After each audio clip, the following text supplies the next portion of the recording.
গুরু, এখন ইষ্ট প্রসঙ্গ করার জন্য আহ্বান জানাই শুদ্ধ বাবুল পাল দাদাকে। জয় গুরু দাদা। মা জয় গুরু। দাদা আপনি আগামী 25 মিনিট বলুন। জয় গুরু। সাউন্ডটা কি পরিষ্কার আছে? আগে দাদা। জয় গুরু। বন্দে পুরুষোত্তমম, বন্দে পুরুষোত্তমম, বন্দে পুরুষোত্তমম। সর্বাগে প্রণাম নিবেদনকে আমার জীবন রথেশ্বরী ইউকাল পরকালে মালিক জীবন বিদ্যুৎ দাতা যোগ পুরুষোত্তম পরম প্রেমময় কুল চণ্ডে চিচরণে প্রণাম নিয়ে ঠাকুর অবিন্যাস সত্তার লক্ষ্মী সুমি জগৎ জনী স্মৃতি বর্মায় রাঙ্গা রাতুল চরণে প্রণাম নিয়ে লক্ষ্মী নারায়ণের মূর্তি আশিস পরম পূজ্যপাদ শ্রী বরদা চিচরণ প্রণাম নিবেদন করে আমার জীবন প্রেরণা জীবন পথের প্রেরণাদায়ক পরম পূজ্যপাদ শ্রী আশ্রয় দেবীর শ্রীচরণে প্রণাম নিয়ে পূজনে অবিন্দাস গুরুকুলের সকলের সদস্যের শ্রীচরণে নাম ধ্যান স্বস্তিযোগ্য কর্তৃক আয়োজিত আজকের এই নাম ধ্যান যোগে উপস্থিত ঠাকুরের পুত্র পাঞ্চধারী কর্মীবৃন্দ ও শিষ্য সঞ্চালিকা মা ইষ্ট প্রিপাশু শ্রদ্ধ দাদা মতি মাতৃমণ্ডলী প্রত্যেকের প্রতি রইল আমার অন্তরে অন্তঃস্থল থেকে আন্ত জয় গুরু। আমি কৃতজ্ঞ শ্রদ্ধ বিশ্বনাথ সাহাদার কাছে এত সুন্দর একটা প্ল্যাটফর্ম আমাকে যুক্ত হওয়ার সুযোগ করে দিয়েছেন। প্রভু রাতুচেন শ্রদ্ধ দাদা নিরোগিষ্টময় জীবন মঙ্গলময় জীবন পাঠ্যকে দাদা। আসলে আমি কোনো আলোচক নই, কোনো বক্তা নেই, বা ঠাকুর সম্পর্কে আমার কোনো কিছু নেই। যদি পরম পিতা দু চারটি কথা বলান তাহলে আমি বলতে চেষ্টা করব। তবে গঙ্গা জলে গঙ্গা পূজা, প্রভুর কথা প্রভুই করাবেন নিমিত্ত মাত্র। এতক্ষণ আমি আপনাদের সঙ্গে যুক্ত হয়ে কিছুক্ষণ সময় প্রভুর নামে মত্ত ছিল। নামে সব হয়। ঠাকুর বাবাইতে বললেন নাম কর, নাম কর, নামে সব হয়। যত খারাপ কাজ পাপ কাজ করিস না কেন, নাম ছাড়িস না রে। নামের কথা আপনারা প্রতিদিন 2 বেলাই করছেন, 30 1 ঘন্টা, 60 মিনিট মানে 1 ঘন্টা সে নাম চলছে। সে মহানাম, রাধা নিশ্চিত নাম, যোগ শোক জ্বালা যন্ত্রণা জরা ব্যাধি যে মানুষ যত আক্রান্তই হোক, নামের ফলে সব হয়। নামের জন্য হসপিটাল করেছেন, নামম হসপিটাল। রোগী মারা যাচ্ছে, তাদেরকেই নাম করতে করতেই সুস্থ করে দিলেন। শুধু অনর্গল নাম করা লাগে। আমাদের যে আজকে একটু আগে যে কথাগুলি হচ্ছিল, যাদের বিভিন্ন সমস্যার কারণে নামের কথা বলা হয়েছিল, শুধু নাম নাম নামের সবই হয়। প্রভুর কথা, মালিকের কথা তো ব্যত্যয় ঘটে না, শুধু নিষ্ঠা সহকারে করতে হয়। বিশ্বাস লাগে, নির্ভরতা লাগে প্রভুর প্রতি। কারণ আমি প্রভুকে ভালোবাসি তো, তাহলেই তার প্রতি সেই মায়া মমতা দরদ হৃদয় নির্গিত সর্বোচ্চ ভালোবাসার অর্ঘটা প্রভুকে নিবেদন করব। আমি চাইবো কেন? পূজ্যপাদ শ্রী আচার্যদেব বলেন, আমি সেই দিনই সবচেয়ে বেশি খুশি হবো, আনন্দ পাবো, যেদিনই মানুষ দেহ করে আসবে আর শুধু আনন্দের সহিত বলবে আমরা ভালো আছি। কারো কোনো নিবেদন থাকবে না, কোনো চাহিদা থাকবে না, কোনো কামনা থাকবে না, কোনো বাসনা থাকবে না, কোনো লোভ থাকবে না। সেই দিনে আমি সবচেয়ে বেশি আনন্দ পাবো। আমরা সেই প্রভুকে পেয়েছি যিনি আমার জীবন পথের মালিক। আতর ঘরে একটা বাচ্চা যখন জন্মগ্রহণ করে, তখন তার মায়ের কাছে সে দুধ চায় না, প্রস্রাব করে পরিষ্কার করার জন্য চায় না, তার কি অসুখ বিসুখ সেটা মাকে জানাতে পারে না। কিন্তু মা বুঝে যায় বাচ্চার কি হয়েছে। কোনো কিচ্ছুর অভাব তখন রাখে না। মায়েরা যারা আছেন, যারা মা হয়েছেন, তারা খুব ভালো করে এই কথাটা বুঝেন, ঠিক তিনিও তো আমার মালিক, আমি তার কাছে চাইবো কেন? তিনি তো সব আমার পরিপূরণ করে দিচ্ছেন। শুধু তার ময়ে থাকতে হয়, প্রমোহে থাকা লাগে, প্রভুকে ভালোবাসা লাগে অন্তরে অন্তঃস্থল থেকে। সেখানে কোনো চাহিদা নেই, কোনো বাসনা নেই, শুধু তুমি আর আমি প্রভু। তুমি আর আমি আর কেউ নেই সেখানে। কোনো গরদ থাকতে পারবো না, কোনো কৃত্রিমতা নেই, কোনো ফাঁক নেই, কোনো চতুরতা নেই, কোনো কপটতা নেই, শুধু তুমি আর আমি প্রভু। হৃদয়ের যত হিংসা, বিদ্বেষ, ক্রোধ, চাহিদা, কামনা, বাসনা সব তোমার পাদপদ্মেই শুধু বিসর্জন দিয়ে দিলাম প্রভু। তুমি আর আমি, কিচ্ছু দরকার নেই আমাদের জীবনে। তুমি আছো তো প্রভু, সর্বাবস্থায় তুমি থেকো। আমি কথা বলছি, চলছি, ফিরছি, যাচ্ছি, যা কিছু করছি, সর্বাবস্থায় তুমি আছো প্রভু। একটুখানি হৃদয় নির্গিত ভালোবাসার অর্ঘটা তোমাকে দিতে পারলেই হলো। আমি প্রায় একটা কথাই বলি যে আমি শব্দটা আমি বুঝি না, তুমি প্রভু। আমি যে শব্দটা, এই শব্দটা আমাকে অহংকার প্রচুর বাড়িয়ে দেয়। আমার কোনো যোগ্যতা, আমার কোনো কিছু এই কিছুতে নেই, আমার প্রভুর আছে। আজকে এখানে প্রায় 100 লোকের উপর যুক্ত হচ্ছে, এখনো 100 আছে। সবাই প্রভুর দয়া, এখানে কারো কোনো কৃত্রিমতা নেই, কোনো কিচ্ছু নেই, শুধু মালিক করিয়েছেন। এই কথাটাকে আমি মনপ্রাণে বিশ্বাস করি। আমি এখানে কথা বলছি, আমি বলছি না, প্রভু বলছেন, বলাচ্ছেন। কোনো সাধ্য নেই। আমি খাচ্ছি প্রভুর দয়া, আমি চলছি প্রভুর দয়া, হাঁটছি প্রভুর দয়া, আমি ঘুমাচ্ছি, আমি চাকরি করছি, আমি যত কিছু করছি সব মালিকের দয়া। আমার সেখানে কোনো কৃতিত্ব নেই, সবকিছু মালিকের। তুমি প্রভু। কারণ আমি তো জন্মগ্রহণ করেছি, সেখানেও আমার কোনো কৃতিত্ব নেই, কোনো ফল, কোনো কিছু আমার ছিল না। মা আবার আনন্দের ফসল আমি, সে আমিটা নয়। আমি প্রথম কথাটাও তো খাওয়াটা আমি নিজে হাতে খেতে পারিনি, প্রথম কথাটা আমি নিজে শিখতে পারিনি, হাঁটাটাও আমি নিজে আরেকজনের আঙুল ধরে হাঁটতে শিখেছি। সেই যাত্রাও যদি পরম পিতা ভাগ্যে রাখেন, আরেকজনের কাঁধে করিয়ে যেতে হবে। আমি শব্দটা কোথায়? সে অহংকারটা আমার কোথায় ছিল? কেন আমি এত অহংকার নিয়ে মত্ত থাকবো? সেখানে আমার কি আছে? তুমি যা করাও প্রভু তাই তো হচ্ছে। তুমি দয়াল আছো তো, এই কারণে তাকে ভালোবাসতে হয়। অর্থ, প্রতিপত্তি, বৃত্ত দিয়ে ভালোবাসা নয়, তার সঙ্গে সম্পর্কে যে টানটা তিনি করে দিয়েছেন ছোট্ট একটা শব্দ দিয়ে,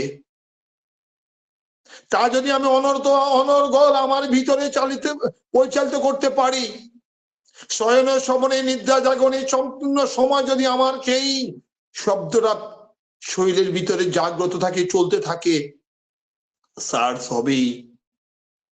সেই সার্চের ফলে যে স্বামী শব্দটা আস্তে আস্তে তুমিতে পরিণত হবে।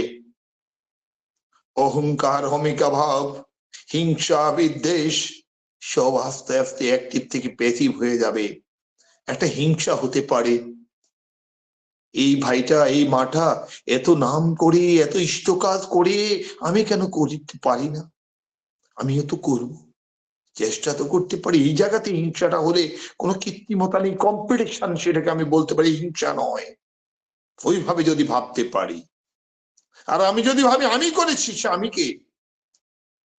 প্রভু তুমি করছো, তোমার দয়া হচ্ছে প্রভু, তোমার দয়ায়।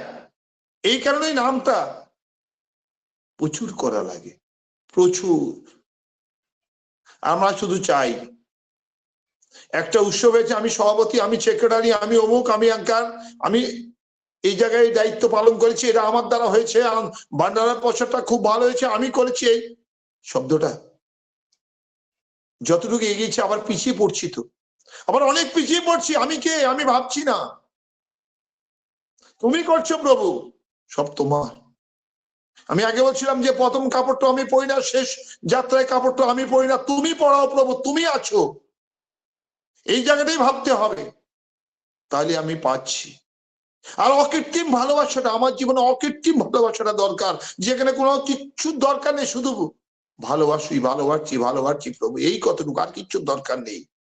দেখবেন সব পবিত্র, সব নির্মল, কোনো ভেদাভেদ থাকবে না। কারণ আমি চ্যালেঞ্জার করতে পেরেছি তো।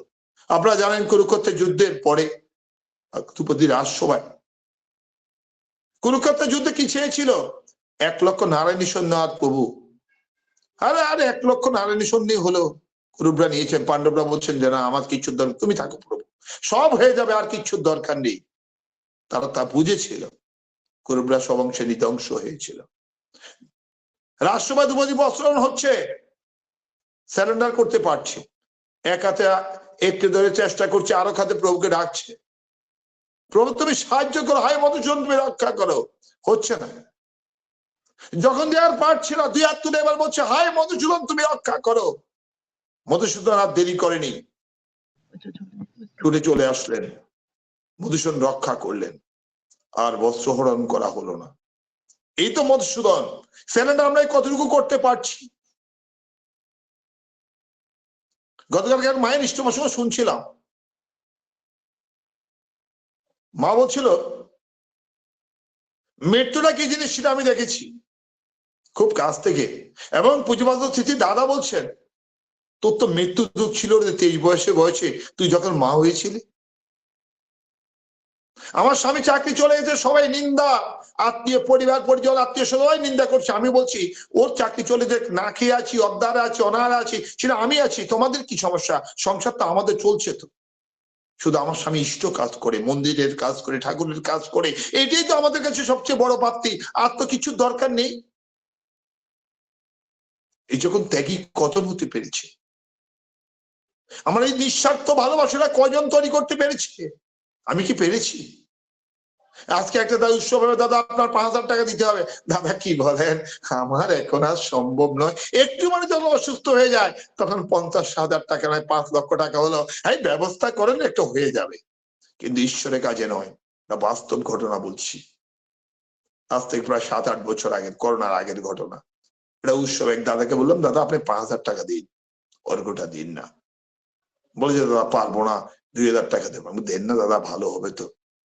শুক্রবারে উৎসব, হঠাৎ করে মঙ্গলবারে ওনার নতুন কিছু ভাগিনা বউ কয়েকজন আসলো, বললো আমাকে, বলছে বাবুল একটা বিপদে পড়লাম। কেন? আমার প্রায় 5,000 টাকার উপর, 6 থেকে 7,000 টাকার কাপড় চোপড় কিনে দিতে হয়েছে, ওরা নতুন আসছে। দাদা 5,000 টাকা দিতে বলছিলাম, পারলেন না। এখন তো ওইটাই দেওয়া ভালো ছিল, তো দিলেন না, তো এখনো দেন না। বলছে এখন আর পারবো না। ওই যে না শব্দটা আমরা শিখে গেছি তো, না এসে বন্ধবতা, বন্ধুত্ব। হার না, পারি না হার, কারণ প্রভুকে দিতে তো পারছি না। প্রভুকে দেওয়ার বলে আমার খুব কষ্ট হচ্ছে, কারণ তাকে দিলে আমার কি হবে? আত্মীয় স্বজনকে দিলে খুশি হবে। একটু পরে যখন আত্মীয় সঙ্গে একটু দ্বন্দ্ব বেড়ে যাবে, তখন তো আপনার চেহারা দেখবেন। আমার মালিক তো সবসময় আপনাকে দেখবে, কারণ সারাক্ষণ তো মালিক আছেন, তো আমার পাশে আছেন। আমি খেতে যাচ্ছি, মালিক খেতে যাচ্ছি। আমি বাজারে যাচ্ছি, মালিক বাজারে যাচ্ছি। আমি স্কুলে যাচ্ছি, মালিক স্কুলে যাচ্ছি। আমি ঘুমাচ্ছি, মালিক আমি ঘুমাচ্ছি। ভোরবেলায় উঠে যেন 4টায় উঠে যেন তোমার নামে বসতে পারি। মালিককে বলছি, মালিক ঠিক মতো জাগিয়ে দিচ্ছে, তুলে দিচ্ছেন। মালিক সর্বাবস্থায় মালিক আছেন। আমি টয়লেটে যাচ্ছি, মালিক আমি টয়লেটে যাচ্ছি। আমি ঘুরতে যাচ্ছি, পড়ছি, এখনো এখানে বসে বলছি মালিক তুমি যদি কিছু বলাও তাহলে বলবো। সব মালিকের ইচ্ছা, তিনি ছাড়া তো আর কিচ্ছু হবে না, কারণ তিনি আছেন তো। তিনি জানেন তিনি আমার মালিক, ইহকালের নয় পরকালেরও মালিক, কারণ তিনি আছেন। তার দয়া ছাড়া একটা কথাও লড়বে না, একটা গাছের পাতাও লড়বে না। অনেকে বলেন তিনি নেই এই যুগের, তিনি এই যুগের নয়। একটা কথা আছে, আমি ঠাকুর নয়া না সত্যতা তা দাপন কলি, 4 যুগের পুরানা। সত্য এসেছিল, তেতা এসেছিল, আমরা বুঝিনি। দাপর এসেছিল, বুঝিনি। কলিতে এসেছিল প্রথমবার, তাও বুঝিনি। বলছে আরো 2 বার আসবে। এসেছেন রামকৃষ্ণ পরমহংসদেব, তখনও বুঝিনি। এসেছেন পাবনা হিমায়তপুরে শিবচন্দ্র চক্রবর্তী ছোয়াল হিসেবে, তাও বুঝিনি। যদি বুঝতাম আজকে বাংলা থেকে তিনি দেওঘরে যেতে পারতেন না। কেউ না কেউ আঁকড়েই ধরে রাখতো। 1946-এর 1 সেপ্টেম্বর তিনি চলে গেলেন, 2 সেপ্টেম্বর লঙ্ঘন করলেন সেই ঝাড়খণ্ডের, আগে বিহার বর্তমান ঝাড়খণ্ডের দেওঘরে। আমরা যেতে দিতাম না, বুঝিনি তো। একটা গান আছে, জ্যান্ত ঠাকুর রাষ্ট্রে ধরাই কজন তারে ধরে, কয় ভগবান মহাপুরুষ চলে যাওয়ার পরে, বাহার কত পূজা ছাতি লাঠি জামা জুতা, ওয়ে ধরা করবো না বলে রাষ্ট্রে ধরায় আরেকবার। তিনি এসেছেন, বারবার আসেন, আমরা বুঝি না।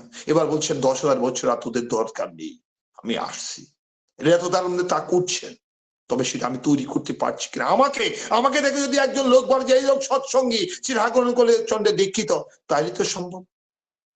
তাহলে আমি ঠাকুরকে ধরে সার্থ, নতুবা অনেক গল্প বলতে পারি, অনেক কথা বলতে পারি, অনেক কিছু তো করি, দিল কোথায়?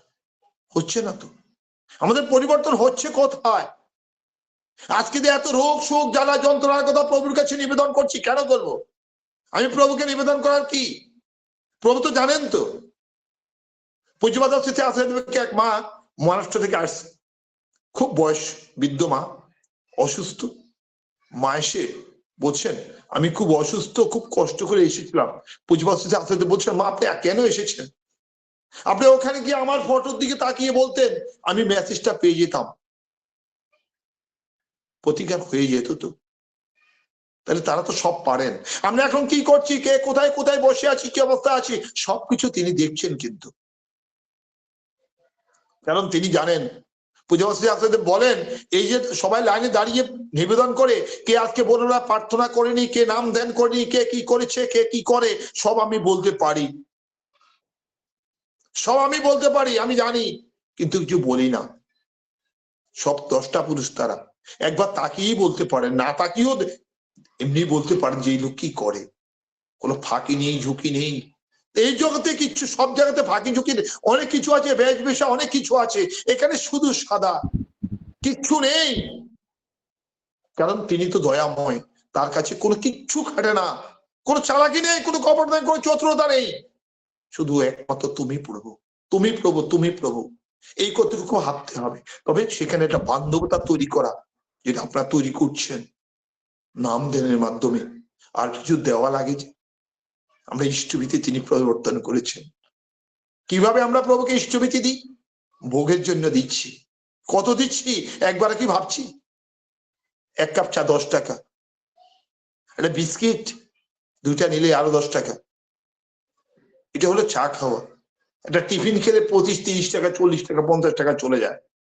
আর আমি প্রভুকে ভোগ দিচ্ছি কোথায়? দাদার আমলে সে 1 টাকা, 2 টাকা, 5 টাকা। আমি ইষ্টভীতি করি, রেগুলার করি, আমি বাবুল পাল ইষ্টভীতি করি, রেগুলার করি, ঠাকুরকে দিচ্ছি। বড় কথা বলছি, আমি কত করছি ভাবছি একবারও? তিনি আমার পরিবারের মালিক, আমার গৃহকর্তা, এই কথা কি আমি ভাবতে পারছি?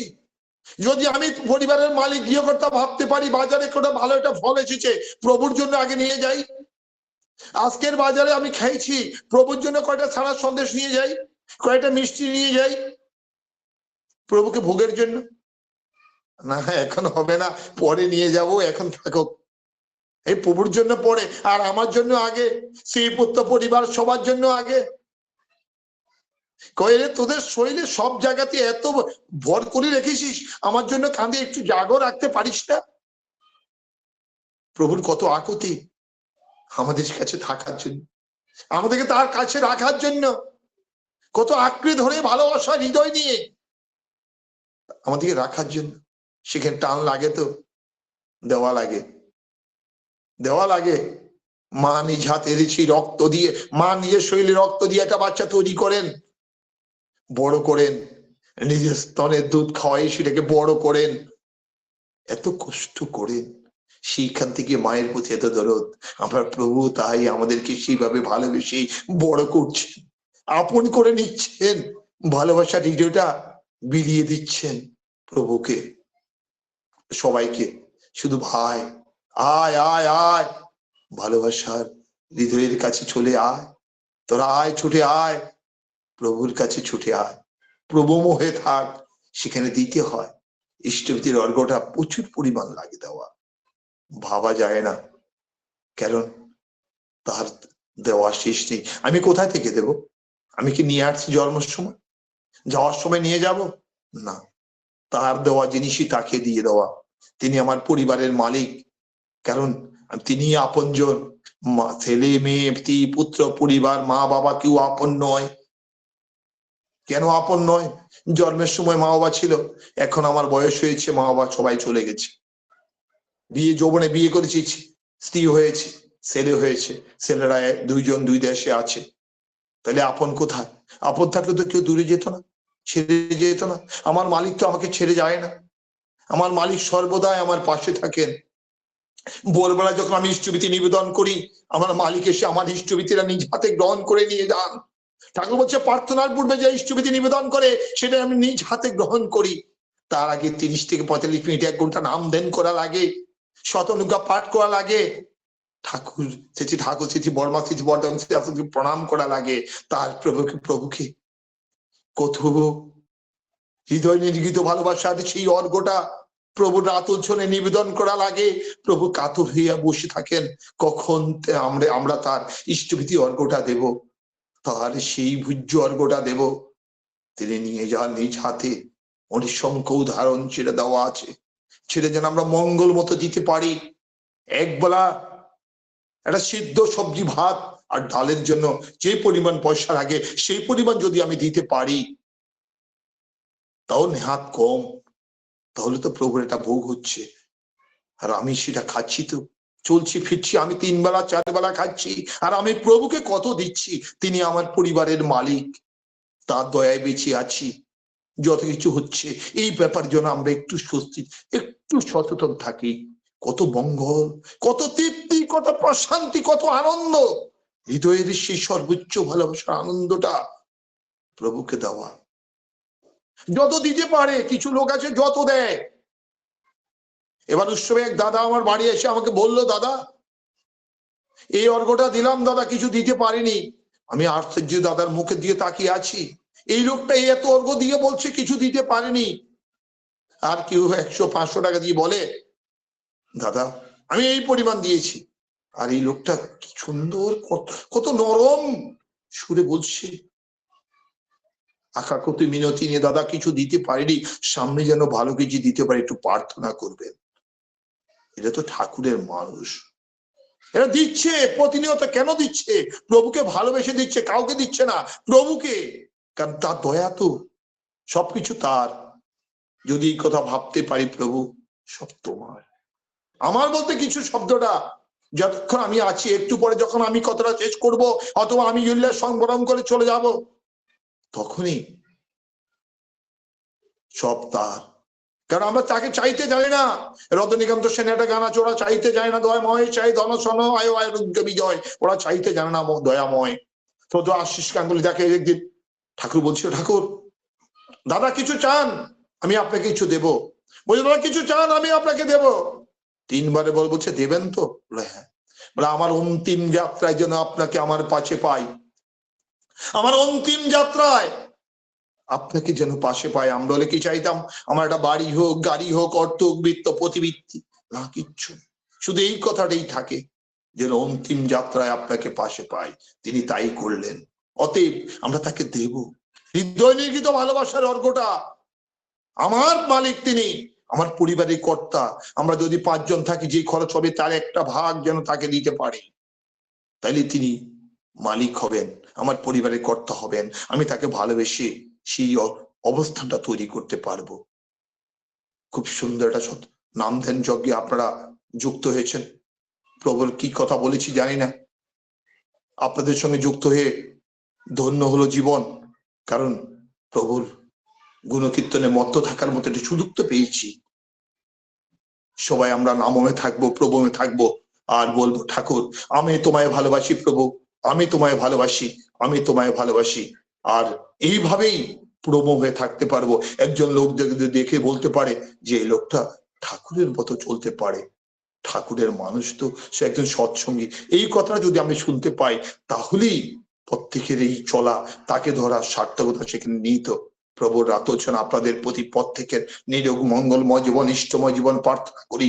সবাই ভালো থাকুন, সুস্থ থাকুন, আর সুন্দর থাকুন। আর বলুন প্রভু আমি তোমায় ভালোবাসি, আমি তোমায় ভালোবাসি, আমি তোমায় ভালোবাসি। এই কথা বলে যেন আমরা প্রভুকে সবসময় নামময় থাকতে পারি, প্রভুময় থাকতে পারি। পরম পিতা রাতোচনে প্রার্থনা নিবেদন করি, এখানে বিরাম রাখলাম। জয় গুরু। জয় গুরু দাদা, জয় গুরু।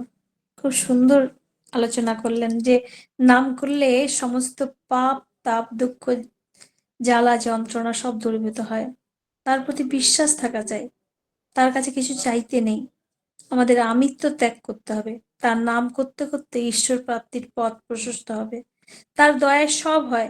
তাকে নিঃস্বার্থভাবে ভালোবাসতে হবে, সব সময় তার কথা আগে ভাবতে হবে।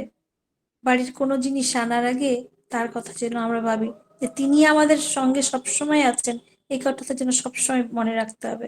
তিনি সর্বত্র বিরাজমান, আমরা কিছু চাইতে যাই না, যদি তাকে পাই তাহলে আমাদের সব পাওয়া হয়ে যাবে। খুব সুন্দর করে ছোট্ট ছোট্ট করে কথা বলছিলেন, আমরা প্রত্যেকেই সমৃদ্ধ হলাম। পরমপিতা রাঙা রাতুল চরণে আপনার সার্বিক মঙ্গল প্রার্থনা করি দাদা। ভালো থাকবেন, সুস্থ থাকবেন, আর আমাদের সঙ্গে যুক্ত থাকবেন। আর আপনার পরিবার পারিপার্শ্বিক সবার সুদীর্ঘ নিরোগী সচ্ছল জীবন প্রার্থনা করি। ভালো থাকুন দাদা, সুস্থ থাকুন, আবার আসবেন, তার কথা শুনে তার প্রতি তন্মুখী করে তুলবেন। জয় গুরু।